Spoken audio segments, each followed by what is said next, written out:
that I do to take care of myself. I like to go on walks with my dog. I like to read. I think it's very important to take care of yourself mentally and physically.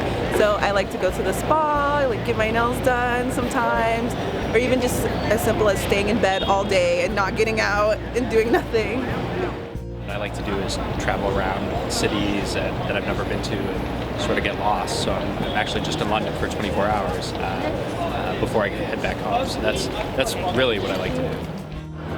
When I do have time, I like to meditate. I do some yoga. I read. Go for a run. Just anything that's going to give me a bit of space. So, yeah. Exercise, for one, release the endorphins, always good for the brain, for the body, that's great. Go for a walk, just try and meditate, which I do, is brilliant, works very well. I'm definitely a more introverted person, so I think when I'm having a difficult time, I like to just take time by myself. Sometimes I journal, which I think is really helpful. I love to write, so journaling's always been great for me. Watching Netflix, just going on walks. I love anything by myself. I think just to let myself think and think through my feelings is great for me. Usually a cup of tea and a book is a good way to relax.